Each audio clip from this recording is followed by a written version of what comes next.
26 मे ते 31 मे आपली जी ही व्याख्यानमाला सुरू आहे त्याच्यामध्ये सर्वप्रथम आपल्या सगळ्यांचं मनपूर्वक स्वागत. आजचा आपला व्याख्यानमालेचा 5वा दिवस आहे. मी अगदी थोडक्यात गीता धर्म मंडळाची थोडीशी माहिती आणि नंतर आजचे आपले वक्ते सागर कुलकर्णी यांचा परिचय करून देणार आहे. तत्पूर्वी 2 वाक्य व्याख्यानमालेविषयी. श्रीमद भगवद्गीतेचं तत्वज्ञान जे प्रत्यक्षात जगले ते स्वातंत्र्यवीर सावरकर, आणि ह्या व्याख्यानमालेमधून सावरकरांच्या व्यक्तिमत्वाच्या विविध पैलूंची थोडी ओळख करून घ्यावी आणि ती आपण आपल्या मार्फत पुढच्या पिढीपर्यंत पोचवावी आणि अंशतः तरी त्यातला काही भाग आपण अंगीकारण्याचा प्रयत्न करावा, हा गीता धर्म मंडळाचा या पाठीमागचा हेतू आहे. आता गीता धर्म मंडळाच्या 2 पैलूंबद्दल मी बोलते. पहिली गोष्ट म्हणजे 4 महत्त्वाच्या गोष्टी मी सांगू इच्छिते ज्या गीता धर्म मंडळाने पहिल्यांदा सुरू केल्या. मार्गशीर्ष शुद्ध एकादशी गीता जयंती म्हणून आपण साजरी करतो आणि याचं श्रेय आपल्या मंडळाचे संस्थापक अध्यक्ष प्रज्ञाचक्षू सदाशिव शास्त्री भिडे यांना जातं. 1925 साली हैदराबादमध्ये जी हिंदू धर्म परिषद भरली होती त्याच्यामध्ये भिडे शास्त्रींनी हा प्रस्ताव मांडला आणि त्यानुसार आपण गीता जयंती साजरी करतो. दुसरी गोष्ट मला अशी सांगायची आहे, भगवद्गीता या एकाच विषयावर सर्वाधिक वृत्तपत्र लेखन आपल्या मंडळाचे संस्थापक कार्यवाह पत्रकार महर्षी ग.वी. केतकर यांनी केलेलं आहे. तिसरी गोष्ट मला अशी सांगायची आहे की भगवद्गीतेसाठीच फक्त पूर्ण भारतवर्षामध्ये 2च संस्था अशा आहेत की ज्या फक्त भगवद्गीतेसाठी कार्यरत आहेत. एक म्हणजे गोरखपूरचं गीता प्रेस आणि दुसरं आपलं गीता धर्म मंडळ. आणि चौथी गोष्ट अशी की मागच्या वर्षी शताब्दी निमित्त आपण जो गीता पाठ महायज्ञ घेतला ज्याच्यामध्ये 12,000 लोक सहभागी झाले. 8 वर्ष ते 80 वर्ष हा वयोगट होता. सप महाविद्यालयाच्या मैदानावरती हा महापाठ यज्ञ झाला. त्यापैकी 10,697 लोकांची आपण नोंद करू शकलो आणि आशिया बुक ऑफ वर्ल्ड रेकॉर्डमध्ये याची विश्वविक्रम म्हणून नोंद झाली. ह्या 4 महत्त्वाच्या गोष्टी.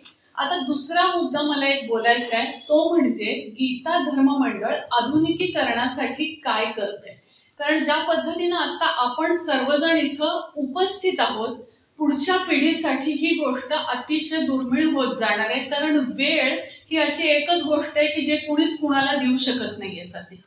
आणि त्यामुळं आपण आपलं गीता धर्म मंडळ ही आपली वेबसाईट आहे, ज्या वेबसाईटवरती आपण मंडळाचे सर्व उपक्रम दिलेले आहेत. गीता धर्म हा आपला यूट्यूब चॅनल आहे.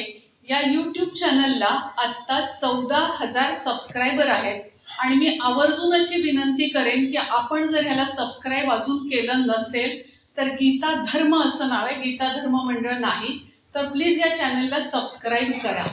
याच्यावरती 600 व्हिडिओ आपण टाकलेले आहेत आणि जवळजवळ 20 लाख व्ह्यूज आपले या यूट्यूब चॅनलला आहेत. जर गुगलवर जाऊन गीता धर्म मंडळ असं जर फक्त तुम्ही दिलं तर उजव्या बाजूला त्या संस्थेचं रेटिंग येतं. कधी म्हणजे सहज म्हणून तुम्ही चेक करू शकता किंवा घरच्या नवीन पिढीला जरूर सांगा, त्यांना त्याच्यामध्ये खूप इंटरेस्ट असतो. तर तिथं जर आपण बघितलं तर गीता धर्म मंडळाचं आपलं रेटिंग जवळजवळ 4.7 येतं 5च्या स्केलवरती. हे खूप चांगलं रेटिंग आहे. हे रेटिंग आपण एखाद्या डॉक्टरचं बघू शकतो, एखाद्या वकिलाचं बघू शकतो, एखाद्या संस्थेचं बघू शकतो. याचा अर्थ असा असतो की जे लोक तिथं येऊन जातात, त्या डॉक्टरकडे म्हणा, वकिलाकडे म्हणा किंवा संस्थेकडे, ते जाऊन जनरली रिव्ह्यू लिहितात. रिव्ह्यू म्हणजे मला कसं वाटलं. तर आपण हे कुणाला सांगायला जात नाही, पण आपणहून ज्या लोकांनी लिहिलंय अत्यंत पॉझिटिव्ह, अत्यंत चांगल्या कमेंट लिहिलेल्या आहेत. खरंच वाचण्यासारख्या. म्हणजे मी इथं बोलायचं म्हणून तिथं चेक केलं की आपली फुटप्रिंट काय आहे, तो खूप सुखद त्याच्यामधून काही कळलं.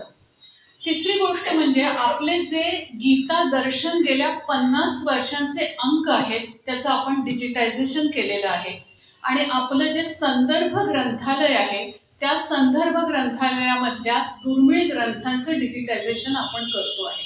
त्याबरोबर आपले 3 हायब्रिड कोर्स सुरू आहेत. गीता रहस्य प्रबोध, त्याच्यानंतर उपनिषद प्रबोध आणि ऋषी अग्रवाल जे इथं आत्ता बसलेले आहेत त्यांचा गाईड फॉर आयडियल लिव्हिंग, म्हणजे भगवद्गीतेनी आपण आपलीच उत्कृष्ट प्रतिमा तयार करणं, the best version of ourselves can be created, याचा कोर्स ऋषी अग्रवाल स्वतः घेतात. या हायब्रिड ऑनलाईन आणि ऑफलाईन असे दोन्ही हे वर्ग आहेत. आता हे गीता धर्म मंडळ का करतंय, तर पुढची 100 वर्ष आपल्याला फक्त टिकून नाही तर वृद्धिंगत जर व्हायचं असेल तर ह्या आधुनिकीकरणाची किंवा डिजिटायझेशनची नितांत गरज आहे. आणि ती वेळीच ओळखून मंडळाचे अध्यक्ष आणि कार्यवाह त्याच्यासाठी कष्ट करतायत आणि आम्ही सगळेजण त्याच्यामध्ये सहभागी आहोत. आता आजचे वक्ते श्री सागर कुलकर्णी यांचा मी थोडक्यात परिचय करून देते. सागर शिरवळचे आहेत आणि वाणिज्य आणि व्यवस्थापन ह्या दोन्ही विषयांमध्ये त्यांनी पुणे विद्यापीठाची पदवी प्राप्त केली आहे. त्याच्यामध्ये त्यांचा 3रा क्रमांक आलेला आहे. न्यूमॅटिक इंजिनिअरिंग कॉर्पोरेशन ह्याच्यामध्ये व्यवस्थापन विभागामध्ये ते कार्यरत आहेत. अभिनव कला भारती ही जी रांगोळी संस्था आहे, या रांगोळी संस्थेमध्ये गेली 10 वर्ष सागर कार्याध्यक्ष म्हणून कार्यभार सांभाळत आहेत. आणि आपल्या गीता धर्म मंडळाशीही ते गेली 10 वर्ष संलग्न आहेत. आपल्या मंडळाच्या कार्यकारिणीचे ते सदस्य आहेत. आणि गीता धर्म मंडळाचा कुठलाही कार्यक्रम असो, अगदी छोटा कार्यक्रम असो किंवा मग गोविंददेव गिरी महाराज येण्या इतका मोठा कार्यक्रम असो, सागर कुलकर्णी प्रत्येक कार्यक्रमामध्ये अत्यंत उत्साहानं आणि जबाबदारीनं नेहमीच पुढाकार घेतात आणि ही अतिशय विशेष गोष्ट आहे. त्यांच्या सामाजिक कार्यासाठी मागच्या वर्षी त्यांना शिरवळ रत्न हा पुरस्कार देखील मिळाला. मी कात्रे मॅडमना विनंती करते की त्यांनी सागर कुलकर्णी यांचा सत्कार करावा.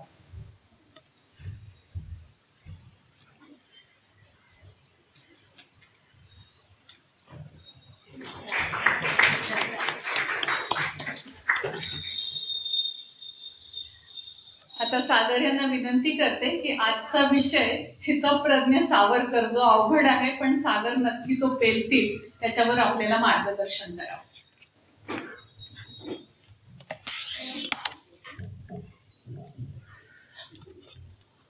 नमस्कार.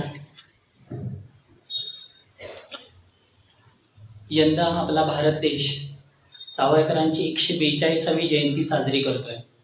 त्यानिमित्त सावरकरांच्या स्मृतीला सर्वथा वंदन. स्थितप्रज्ञ योग हा जरा थोडासा अवघड आहे, मग आत्ता सांगितलं आपल्याला.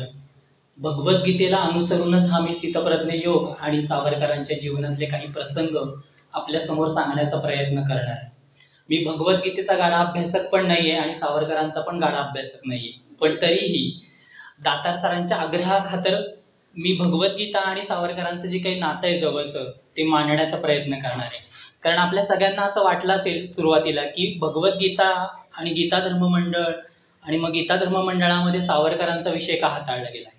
तर मगाशी पण उल्लेख झाला त्याचा की आत्ताच्या काळामध्ये जर बघायचं झालं तर भगवद्गीतेप्रमाणे जगणारा, प्रत्यक्ष कृती करणारा माणूस कोण असेल तर स्वातंत्र्यवीर विनायक दामोदर सावरकर आहे. भगवद्गीतेप्रमाणे आपलं जीवन जगणं तसं सोपं नाहीये. आपण जरी म्हणत असलो की भगवद्गीता हा आपल्या जीवनाला मार्गदर्शक ठरणारा ग्रंथ आहे, पण त्या गीतेच्या प्रमाणे आपली कृती करणं, आपला स्वभाव करणं वाटतं तितकं सोपं नाहीये. मी पण गीता शिकलो, पण त्यातला एक श्लोक पण आपल्या जीवनामध्ये उतरवायचा तरी घाम फुटतो. आपण तसं नाही वागू शकत आत्ताच्या जीवनामध्ये. पण त्या काळामध्ये सावरकरांनी असं जीवन जगून दाखवले भगवद्गीतेप्रमाणे. भगवद्गीता बघायचं झालं तर 18 अध्याय आहेत भगवद्गीतेमध्ये. सांख्य योग आहे, भक्ती योग आहे, ज्ञान योग आहे, कर्मयोग आहे, मोक्ष संन्यास योग आहे, ज्ञान कर्म संन्यास योग आहे, अशा 18 अध्याय.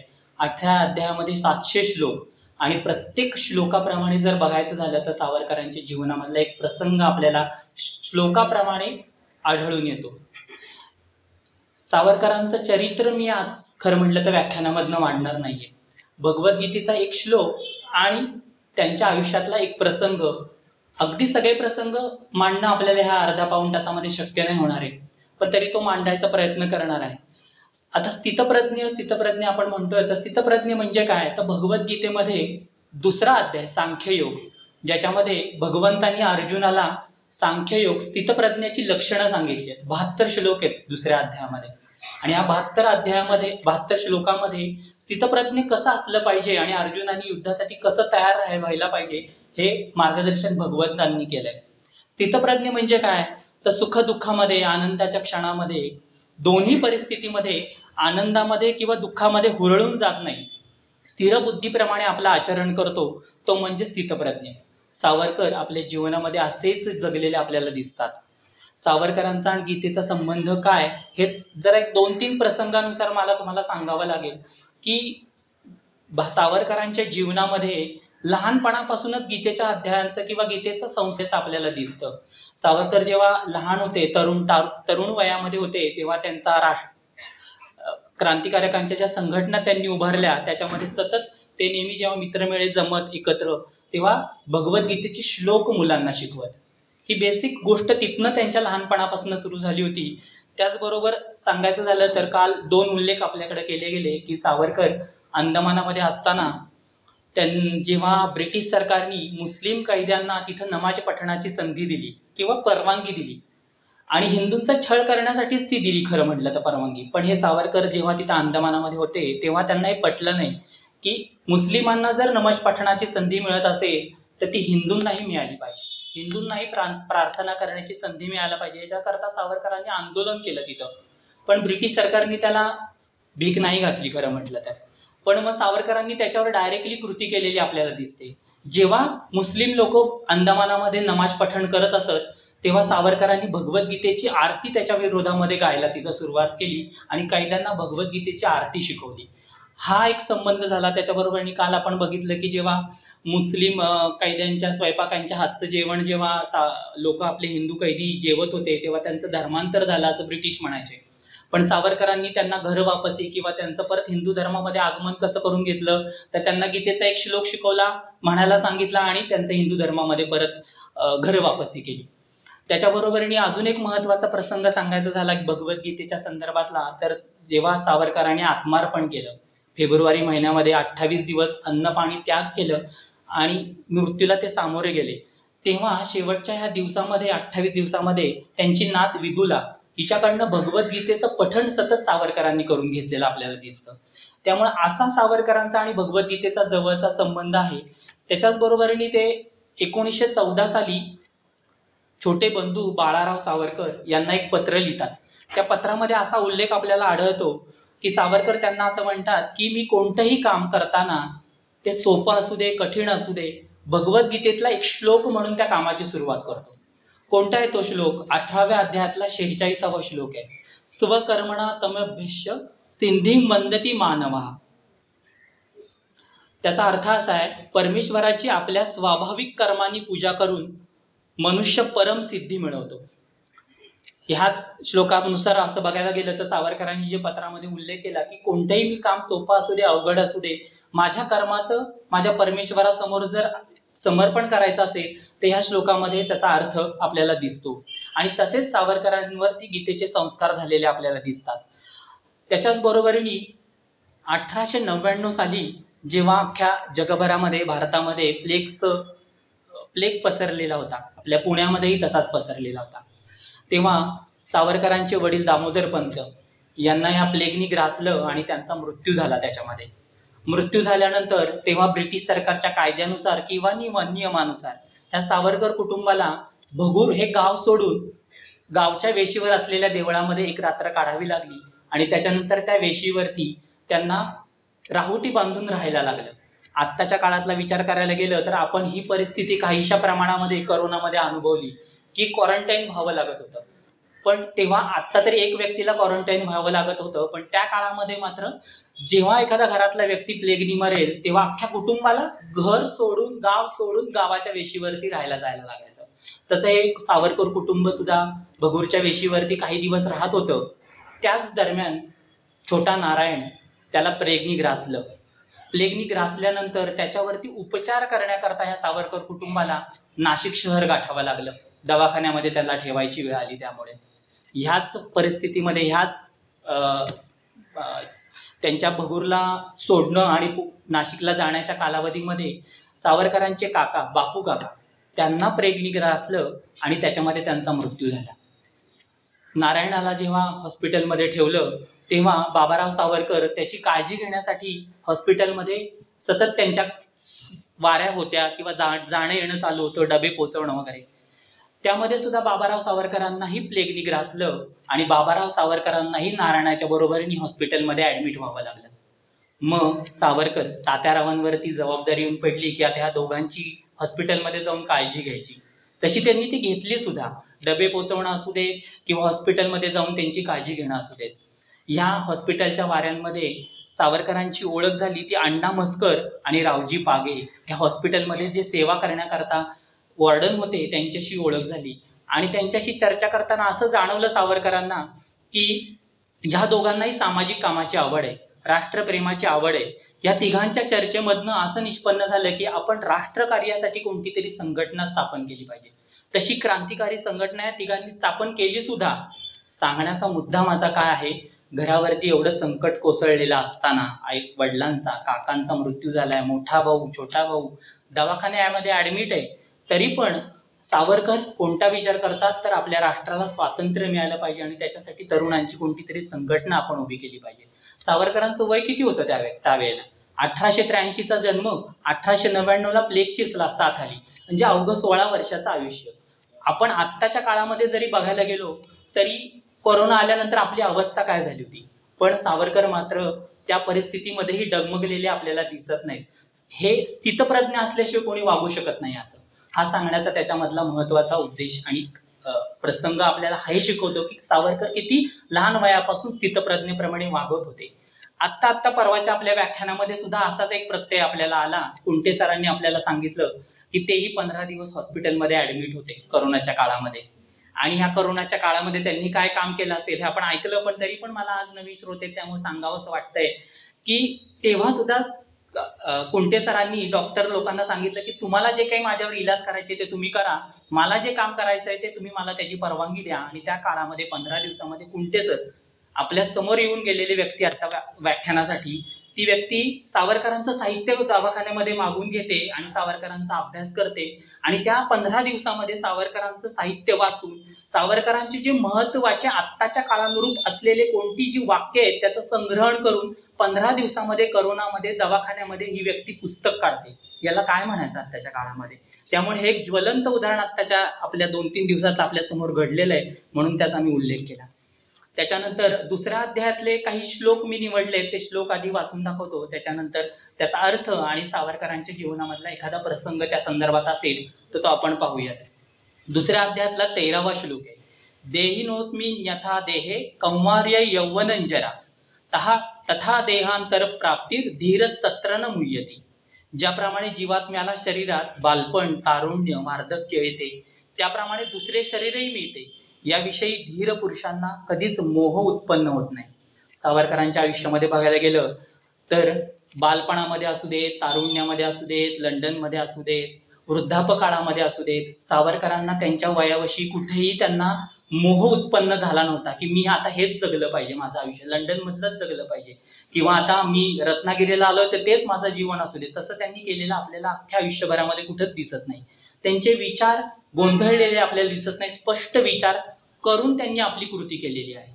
मात्रा स्पर्शास्तु कौंतेय शीतोष्ण सुख दुःखदा आगमापायिनो नित्यच स्थांती तिक्षस्व भारत. इंद्रियांचे विषयांशी संयोग म्हणजे थंडी, उष्णता, सुख दुःख देणारे आहेत, ते अनित्य आहेत, ते तू सहन कर. सावरकरांचं आयुष्य तसंच आहे. परकीयांकडनं, स्वजनांकडनं त्यांना इतका अपमान सहन करावा लागला. काँग्रेस सरकारने तर त्यांचा इतका अपमान केला, तोही त्यांनी सहन केला. परकीयांकडनं, स्वजनांकडनं सुद्धा स्वातंत्र्य मिळून सुद्धा सावरकरांना कारावास भोगावा लागला, तोही त्यांनी न डगमगता, कोणती तक्रार न करता सहन केला.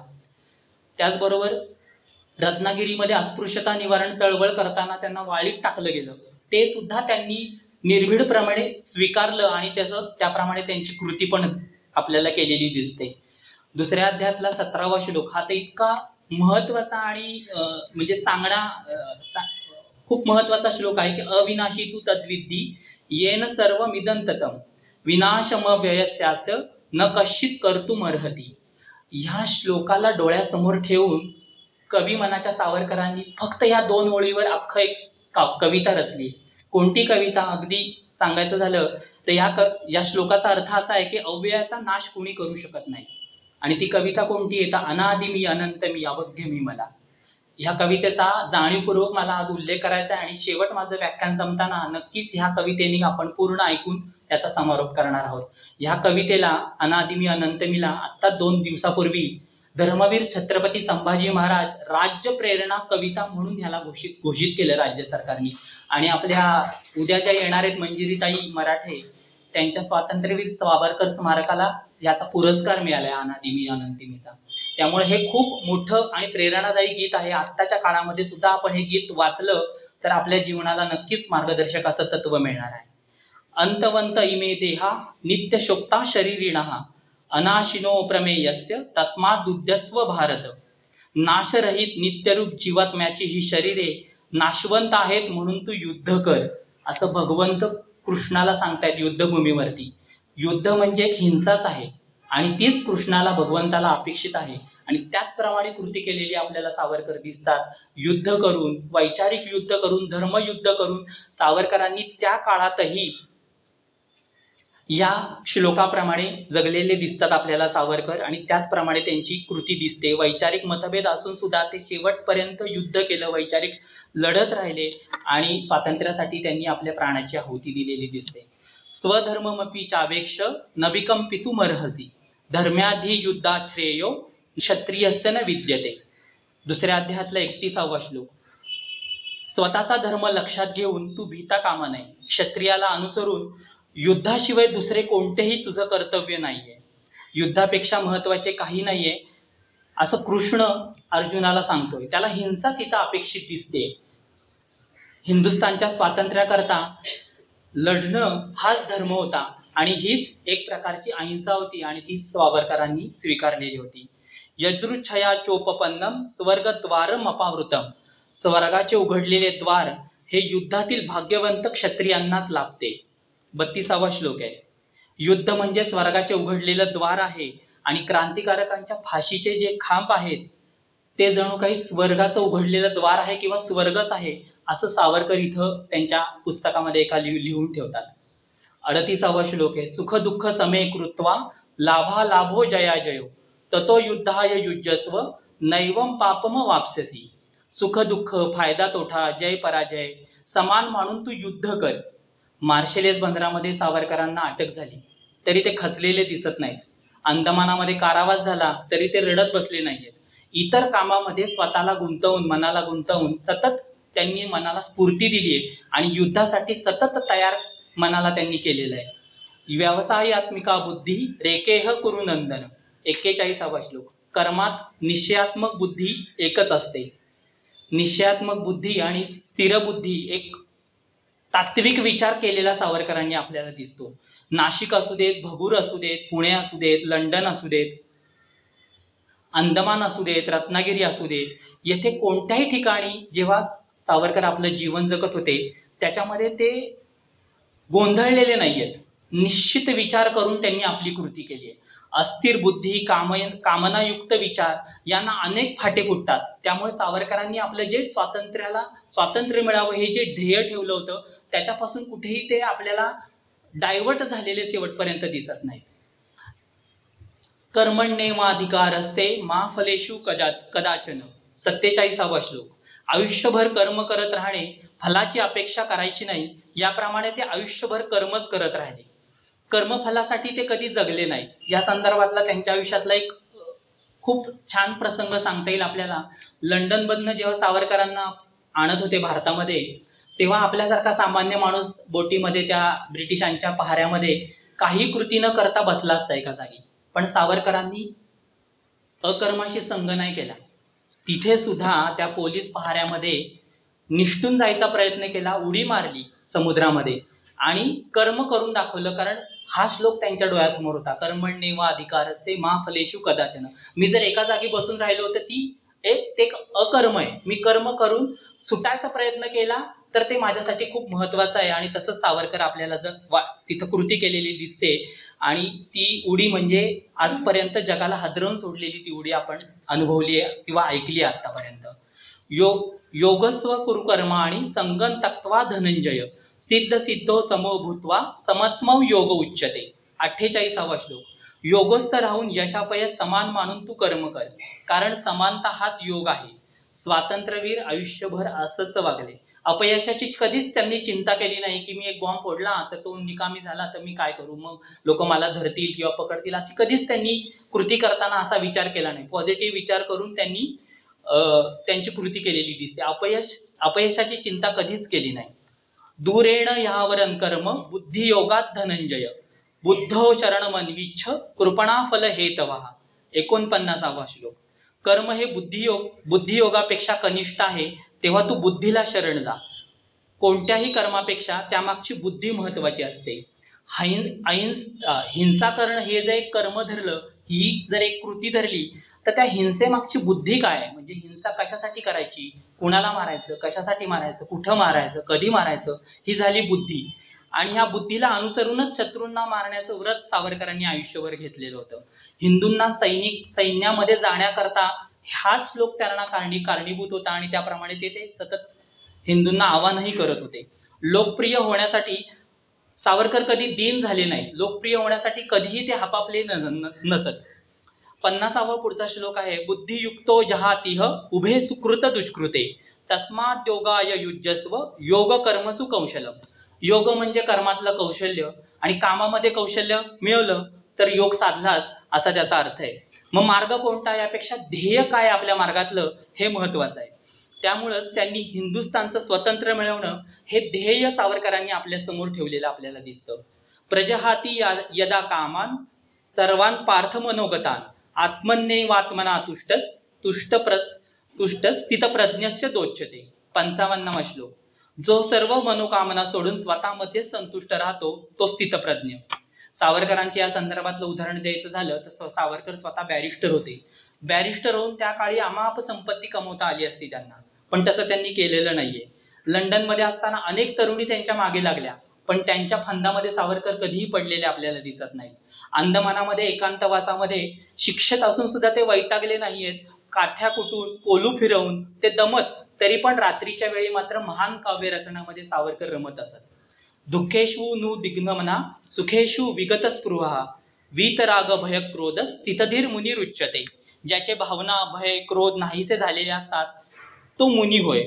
सावरकरांचे मन कधी दुःखानं खिन्न झालं नाही. आणि लंडनमध्ये कार्य करताना या संदर्भातला एक प्रसंग सांगायचा झाला तर छोटा पुत्र, सावरकर लंडनला होते, छोटा पुत्र प्रभाकर तो मृत्युमुखी पडला.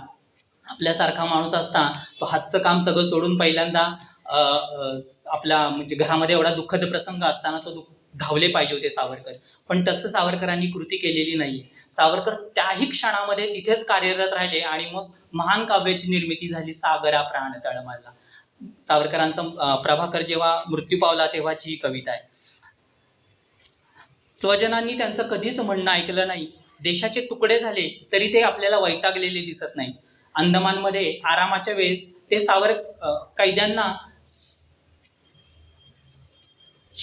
कैद्यांना शिकवत हिंदू धर्मातील दोष त्यांनी न भीता दाखवले. कधी क्रोध त्यांना नव्हताच. अतोनात छळणारा बारी जेव्हा आजारी पडला तेव्हा त्याचं सांत्वन करायलाही सावरकर गेलेले आपल्याला दिसतात. ह्या श्लोकाप्रमाणे थोडंसं तुम्ही कनेक्ट करा म्हणजे तुम्हाला कळेल खरंच हा प्रसंग त्याच्याशी कसा मुहिताज होत आहे. एक प्रसंग असा आहे की इंदूरचे जेव्हा थत्ते जॅक्सनच्या वादाखाली त्यांना भायखळ्याच्या तुरुंगामध्ये ठेवलं गेलं. त्या भायखळ्याच्या तुरुंगामध्ये सावरकरही होते. त्या थत्तेंना जेव्हा कळालं की सावरकरांनाही ह्याच कोठडीमध्ये ठेवले किंवा ह्याच कारागृहामध्ये ठेवलंय, तेव्हा त्यांनी परिवेक्षकाला असं सांगितलं की मला सावरकरांची भेट हवी आहे, तुमच्याकडनं जर शक्य झालं तर ती मला भेट घ्यायची आहे त्यांची. तर ती मिळाली सुद्धा ब्रिटिशांकडनं. आणि सावरकरांनाही तसं कळवलं गेलं की थत्ते तुम्हाला भेटायला येतात म्हणून. ते भेटायला येण्या अगोदर सावरकर त्यांची वाट पाहत होते की थत्ते एक महान क्रांतिकारकही आपल्याला भेटायला येतोय. तेव्हा थत्त्यांनी सावरकरांना जेव्हा बघितलं तेव्हा कारागृहाच्या वेशामध्ये त्यांचं मन खिन्न झालं आणि ते सावरकरांना म्हणतात की ह्या ब्रिटिश सरकारचा धिक्कार आहे की तुमच्यासारख्या क्रांतिकारकाला त्यांनी जेलमध्ये टाकलंय आणि याच्यासारखं वाईट कृत्य त्यांनी कोणतं केलेलं नाही. तेव्हा सावरकर काय लिहून ठेवतात आणि सावरकर काय म्हणतात, तर चाफेकर असू देत, धिंगरा असू देत, कान्हेरे असू देत, अशा थोर देशभक्तांनी बलिदान केले स्वातंत्र्यासाठी. तिथं माझी काय कथा घेऊन बसला तुम्ही, मलाही ते भोगावं लागणारच होतं. यः सर्वत्रांभिः स्नेहस् तत्प्राप्य शुभाशुभम नाभिनंदन्ति न द्वेष्टी तस्य प्रज्ञा प्रतिष्ठितः. 57वा श्लोक.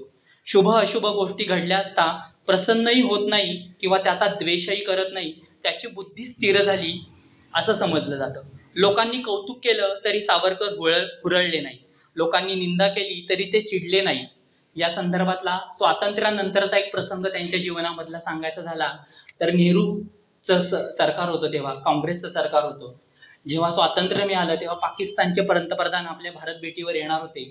म्हणजे नेहरूंना इतकी त्यांची धास्ती होती की ह्याही पाकिस्तानचे पंतप्रधान येणार भेटायला, म्हणून पण सावरकर काहीतरी कृती करतील किंवा त्यांना मारण्याचा कट रचतील, म्हणून सावरकरांना 4 दिवस कोठडीमध्ये ठेवलं होतं. का तर पाकिस्तानच्या पंतप्रधानांविषयी यांनी काही कट रचू नये म्हणून.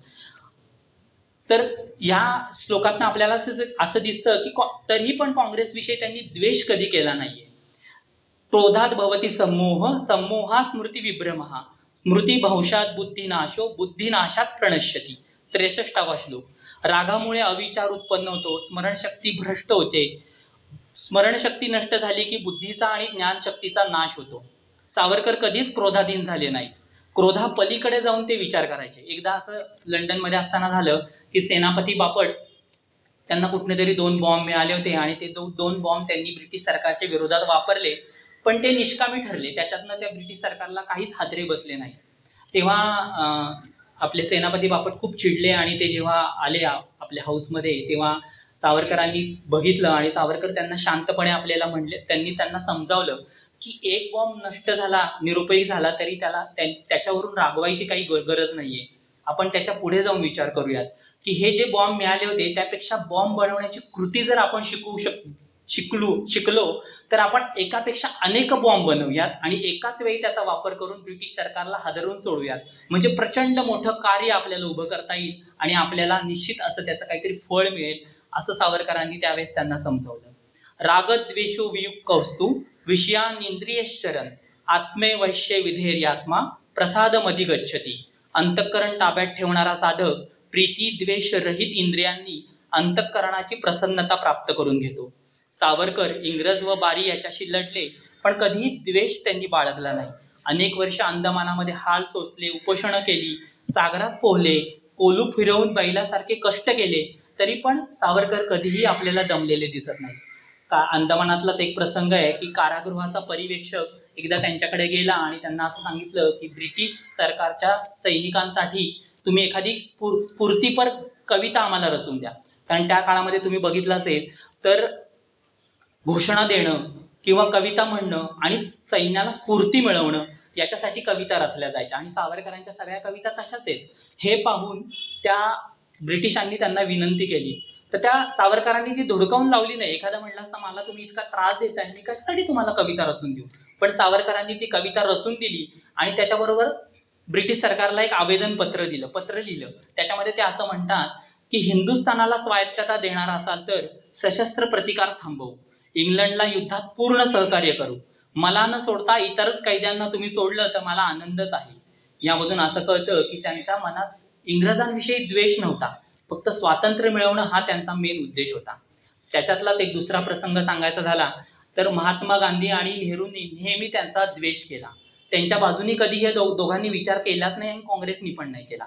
याच्या संदर्भातला प्रसंग सांगायचा झाला तर जेव्हा अंदमानमध्ये सावरकर होते तेव्हा भारतातल्या कैद्यांनी एक पत्र तयार केलं की त्यांना सोडावं, ब्रिटिश सरकारवर एक प्रकारचा दबाव यावा. आणि तो दबाव कोणामुळे येऊ शकेल तर ह्या पत्रावरती जर गांधींची सही असेल तर नक्की ब्रिटिश सरकार त्याला जुमानतील आणि ते पत्र विचार करतील आणि सावरकरांना सोडतील. पण गांधीजींनी याच्यावर सही केली नाही आणि इतकी दुर्दैवी घटना खरं म्हटलं तर आहे की गांधीजींच्या एका सहीमुळे सावरकर अंदमानातून सुटले असते, पण गांधीजींनी त्याच्यावर सही केलेली आपल्याला दिसत नाही. पण त्याच्या पलीकडे जाऊन 1943 मध्ये जेव्हा नेहरूंना आणि गांधींना स्थानबद्ध केलं, आपल्या आगा खान पॅलेसमध्ये गांधीजींना स्थानबद्ध ते ठेवण्यात आलं होतं, तेव्हा जेव्हा ही सावरकरांना बातमी कळाली तेव्हा सावरकर त्यांच्याविषयी ब्रिटिश सरकारला एक पत्र लिहितात की तुम्ही गांधीजींना जे काही अडकवलंय ते बरोबर नाहीये, त्यांना तुम्ही सोडा. म्हणजे याच्या विरोधातली, गांधीजींच्या विरोधातली कृती सावरकरांनी केलेली आपल्याला आढळते. जेव्हा स्थानबद्धतेमध्ये असताना गांधीजी आजारी पडले तेव्हा परत सावरकरांनी डायरेक्टली गांधीजींना पत्र लिहिलेलं आपल्याला आढळतं की ह्या स्वातंत्र्य चळवळीच्या काळामध्ये तुम्ही आता आजारी पडून चालणार नाहीये. स्वातंत्र्य चळवळी करता, आंदोलन करता तुमच्या नेतृत्वाची गरज आहे, त्यामुळे तुम्ही लवकरात लवकर बरे होणं हे आपल्या राष्ट्राच्या दृष्टीने महत्वाचं आहे. तसंच नेहरूंना सुद्धा तुम्ही सोडा, ब्रिटिश सरकारने सोडलं पाहिजे, अशा प्रकारची पत्रकं त्यावेळेस पेपरमधनं सावरकरांनी प्रसिद्ध केलेली आपल्याला दिसतात. हे काहीच नाही, बॅरिस्टर जिना ज्याचा हात आपल्या भारताचे तुकडे करण्यामध्ये होता, त्या बॅरिस्टर जिनांवरती जेव्हा प्राणघातक हल्ला झाला, त्या प्राणघातक हल्ल्याचा सुद्धा सावरकरांनी पत्रक काढून निषेध केलाय की हा भ्याड हल्ला झालाय, त्यांना असं मारता कामा नये. म्हणजे इतके स्थितप्रज्ञ झालेले सावरकर आपल्याला आढळतात. नास्ति बुद्धिरयुक्तस्य नचा युक्तस्य भावनः नचा भावयता शांती नचा भावयता शांती अस्य कुतः सुखम. 66वा श्लोक. जो बुद्धियोगी नसतो, ज्याची बुद्धी ही खरी बुद्धी नसते, ज्याच्या भावना खऱ्या भावना नसतात, त्याला भावना नसतात, शांती नसते, मग सुख दुःख कुठले. सावरकर बुद्धियोगी होते, त्यांची बुद्धी ही खरी बुद्धी होती, त्यांचे खरे राष्ट्रप्रेम होते, किंचितही त्याच्यामध्ये स्वार्थ नव्हता. याच्या संदर्भातला एक प्रसंग अजूनही सांगायला पाहिजे की गांधीवादामध्ये जेव्हा सावरकरांना विनाकारण गोवलं गेले हे आपल्या सगळ्यांना माहिती आहे. आणि नेहरूंनी आणि गांधींनी ही जाणीवपूर्वक कृती केली होती की सावरकरांचा काहीतरी गांधींचा आणि नेहरूंचा असा उद्देश होता की नक्कीच सावरकरांचा या गांधीवादामध्ये हात आहे आणि म्हणून त्यांना अटक केली गेली आणि कारागृहामध्ये टाकलं गेलं. पण न्यायालयामध्ये निवेदन देताना सावरकरांच्या भावना ह्या उचंबळून आल्या, त्यांच्या नेत्रामधून अश्रुधारा वाहू लागल्या. पण वास्तविक नेहरू सरकारमध्ये विधिमंत्री, कायदा मंत्री म्हणून डॉक्टर बाबासाहेब आंबेडकर होते. आंबेडकरांनी नेहरूंना असं सांगितलं होतं की सावरकरांच्या विरुद्ध एकही पुरावा नाहीये, त्यामुळे विनाकारण तुम्ही त्यांना अटक करून त्याच्यामध्ये गोवू नका. पण नेहरूंच्या ह्या पत्राला केराची टोपली नेहरूंनी दाखवलेली होती.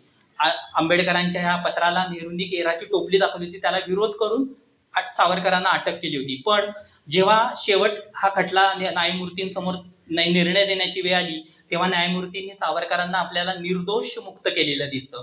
तेव्हा मात्र सावरकर सुवर्ण तेजाप्रमाणे न्यायालयाबाहेर आपल्याला आलेले आढळतात. इंद्रियाणा ही चरिताय यन्मिनो विधीयते तदस्य हरितय प्रज्ञा वायुर्नामो मीमांभसी. इंद्रिये आपापल्या एकाच विषयात चरत असतात. मन विचार करते, ते इंद्रिय माणसाची बुद्धी खेचते, प्रज्ञा खेचते. पण सावरकर यांच्या बाबतीमध्ये मात्र त्यांची सगळी इंद्रिय हिंदुस्थानची स्वातंत्र्यता मिळवण्यामध्येच सगळी गुंग होती म्हणा, किंवा त्याच्यामध्ये सगळी इंद्रिय काम करत होती.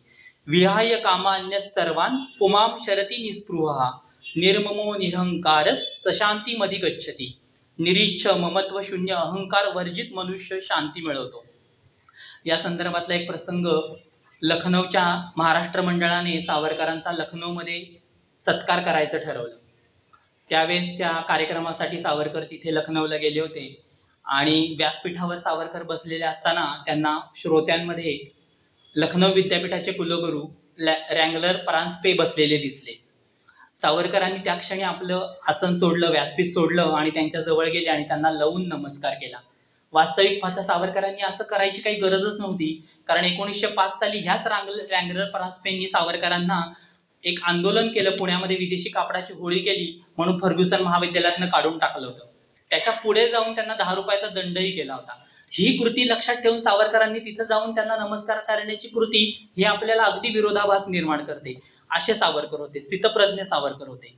इंग्रजांनी जप्त केलेले घर काँग्रेसनी स्वातंत्र्य मिळाल्यानंतर सुद्धा भगुरसगळ आपल्या स्वातंत्र्यवीरांना परत केलं नाही. तेव्हा सावरकर असं म्हणतात की आता भगूरचं घर हे तेवढं माझं नाहीये, सारा देश माझा आहे, कारण तो आता स्वातंत्र्य झालाय, यातच मला समाधान आहे. असे त्यांचे दिव्य विचार सावरकरांचे होते. अगदी शेवटचा 72वा श्लोक आपण बघूयात. एषा ब्राह्मी स्थिती पार्थ नैनाम प्राप्य विमुष्यती स्थित्वा सामंत्य कालेपी ब्रह्म निर्माण मृच्छती. सावरकरांनी ही ब्रह्मी स्थिती मिळवली होती. मोह तर त्यांना कधीच नव्हता, मरतानाही नव्हता, म्हणूनच 24 दिवस प्रायोपवेशन करून त्यांनी स्वतःचा मृत्यू गाठला होता. नाहीतर स्वतःचा मृत्यू गाठणं स्वतः ठरवून असं आत्ताच्या काळामध्ये उदाहरण आपल्या समोर नाहीच आहे. रामदासांनी किंवा ज्ञानेश्वरांनी असं केलेलं दिसतं, पण त्याच्यानंतर सावरकर हे एकमेव आपल्यासमोर आदर्शवत जीवन जगलेला माणूस, गीतेप्रमाणे जगलेला माणूस आपल्यासमोर आपल्याला आदर्शवत आहे. त्यामुळे या काळातील गीतेप्रमाणे जगलेला एकमेव म्हणजे स्वातंत्र्यवीर सावरकर. शेवट फक्त आपण ती कविता ऐकूयात.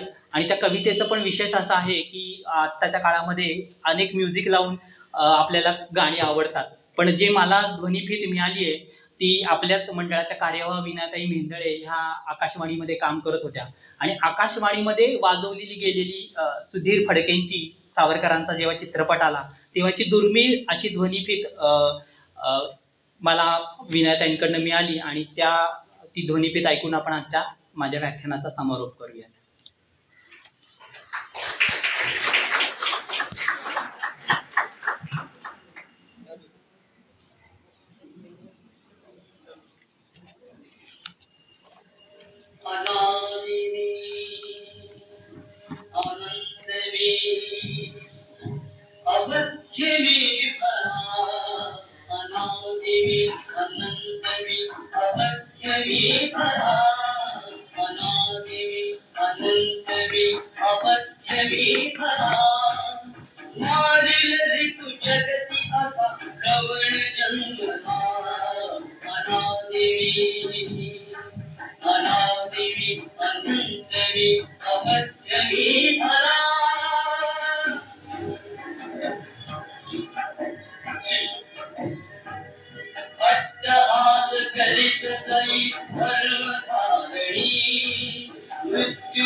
ही जी कविता सावरकरांनी रचली आहे ती पूर्ण स्थितप्रज्ञावरती आधारित आहे. ह्या कवितेचा अर्थ बघितला तर पूर्ण स्थितप्रज्ञ असलेले सावरकर आपल्याला कवितेतनं पदोपदी भासतात.